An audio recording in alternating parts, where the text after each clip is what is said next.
What do we know, everybody? On this very windy night where we're hoping for rain,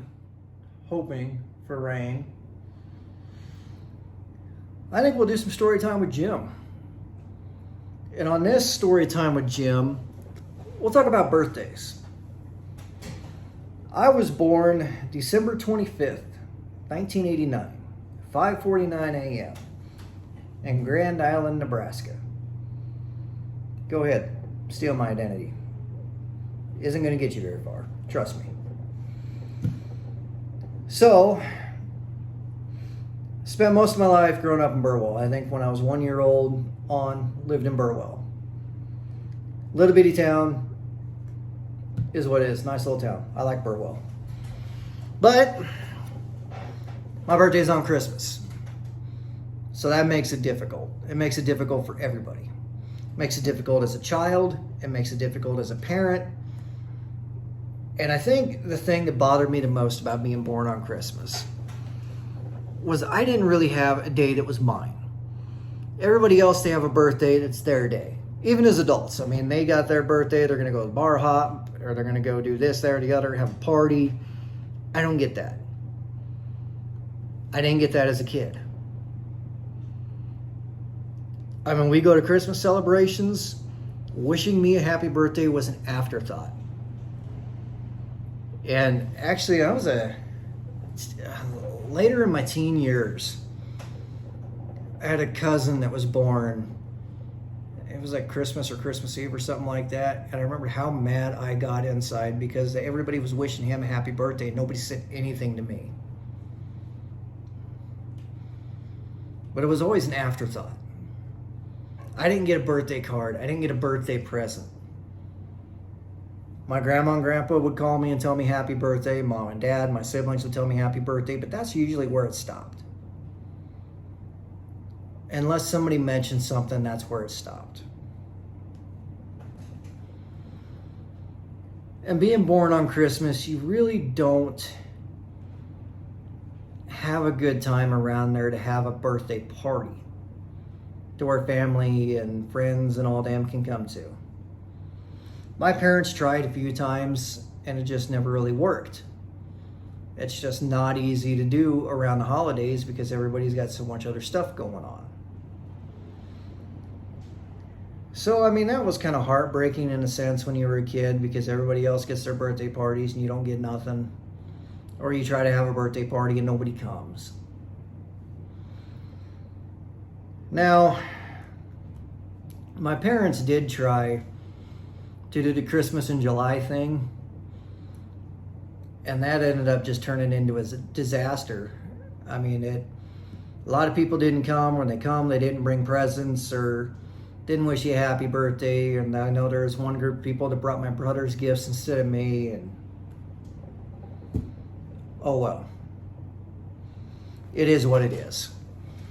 Now, as I got older through elementary school, my parents would throw whole class birthday parties there towards the end of, or close to Christmas break, I guess.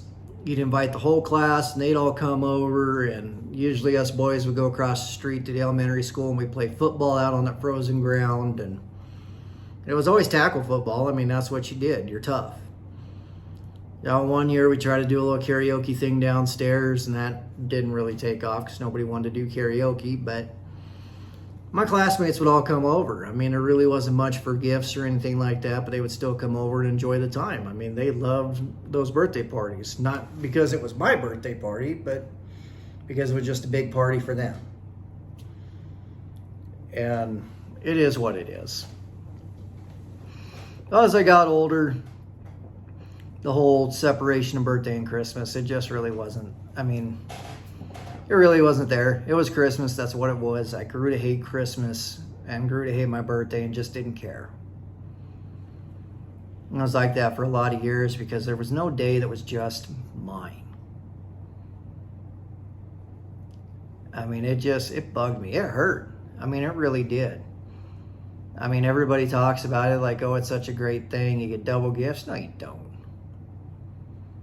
Maybe some people do, I guess, but I never did. When we were kids, my parents tried to set it up to where when it was your birthday, you picked out your gift. Well, my birthday was on Christmas. I never did get to pick it out. And there's a couple of years that I know I got really, really mad because my siblings got some really great things for Christmas, some really expensive things, and what they tried to give me as my birthday gift was just awful. But looking back now, I mean, that's just terrible of me to think like that, isn't it? I mean, I should just be grateful to get anything. I mean, why do I got to be self-centered and everything else? And I think it was more of me being hurt that I don't get my own special time. That this is a day that I have to share with everybody else. I don't just get my day. But I mean, it is what it is. It is what it is. So I never really cared about my birthday. I mean, especially as I got older, I just brushed it off. It was another day, another year, didn't matter. When I met my wife, and I was telling her these stories, and I think part of her didn't want to believe it, and then she kind of seen how some things were, and I remember that first year together, I come off the road, and I was pulling skateboard at the time. And I come off the road, and she made me rush to the shower, and I wasn't able to see the kitchen. Well, I told her that my favorite meal was meatloaf, mashed potatoes, and whatnot. And I kid you guys not, she made the best, and I am not exaggerating at all here, the best meatloaf you'll ever have in your life. It was just amazing. And then she would get up way before daylight and go and decorate. In my family, they were always up because I was born at 5:49. We always remember that number. So 5:49 every morning when I was living at my parents' house and growing up, that was the time. I always woke up before that. My siblings would always be up before that. And my parents would come down and do that. And one year, my parents come into the room, and it was my mom actually went in there and just shook a bag full of balloons onto the floor. Didn't care that I was up or not, didn't matter. It was always 5:49 a.m. Actually, this year, my sister got up super early like that and sent me a Snapchat. So it's a weird little tradition that we got, but that was kind of cool. I mean, that was one special thing that I had growing up, was that 5:49 wake up. Well, my wife, she'd get up early and she'd decorate everything. And she'd make my yellow cake with chocolate frosting, which is my favorite cake. And I just remember how touched I was that first year because at the very least that morning was me. It was dedicated to me. It wasn't dedicated to the presents and Christmas and everything else. It was dedicated to me. It was beautiful. And every year that we've been together has been like that.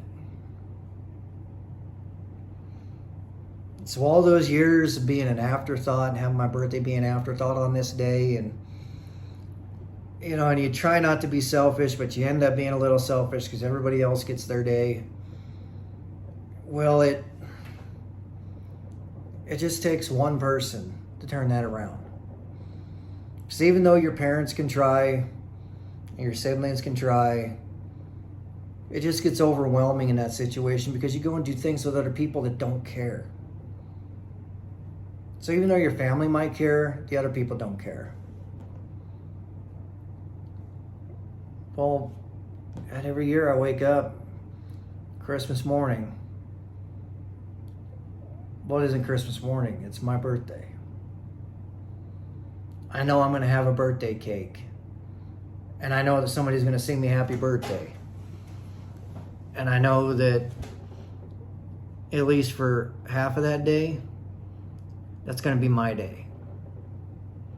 Everybody's still going to open their presents, and we're still going to be overjoyed at what everybody gets, and that we're going to be overjoyed at the togetherness of everything. But I still get to feel like it's my birthday. A couple of years ago, we were on a cruise over Christmas.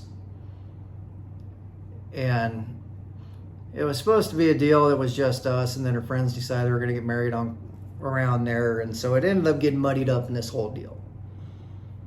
You know, it was what it was. I wasn't going to be salty about that. A wedding, a union marriage is a very special thing. I'm not going to ruin that. I'm not going to worry about that. I'm happy that we're able to be there and be a part of that.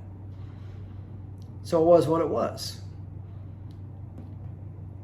Well, my wife went and looked and tried to find candy and something that she could make some sort of a special thing for me, and there really wasn't anything. Well, my wife and her mother went around and they ended up making a semi.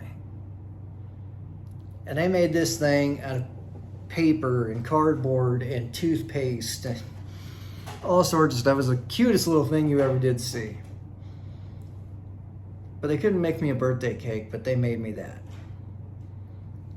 And it was just amazing.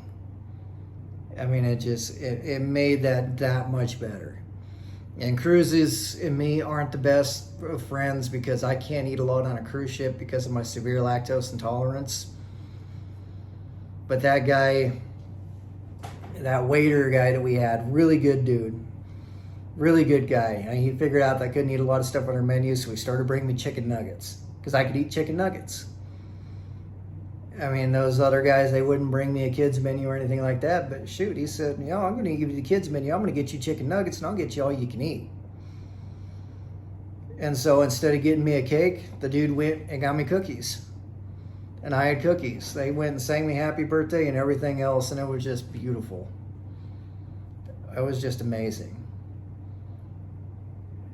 I mean, just little things like that. And my wife would go out of her way to make something like that happen, to make that day special. And my wife's birthday was on Wednesday. And I was sick that day. And I had all kinds of stuff planned. I was going to make decorations and put them up for when she come home because they go to Bible study on Wednesdays, and she was going to eat supper at her mom's house. Mom was going to make her favorite meal, and I wasn't going to be able to go because I had stuff I had to do for work here at the farm. And well, I ended up being sick and puking and everything else, and I couldn't do anything, and I felt bad about it.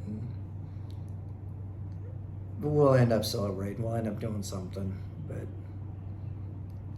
you know, it's just crazy as you get older. Birthdays get to mean less and less and less after you get past your 21st birthday. Then you may worry about 25 and get past that. Some people may worry about 30 and then 40 and then 50 and so on and so forth. But after I was old enough to drink, I really didn't care. And I don't drink. I mean, I got just once in a great while I might have a beer, but not often. But it was just that monumental age where if you wanted it, you'd go up and buy it. But birthdays never really meant that much to me.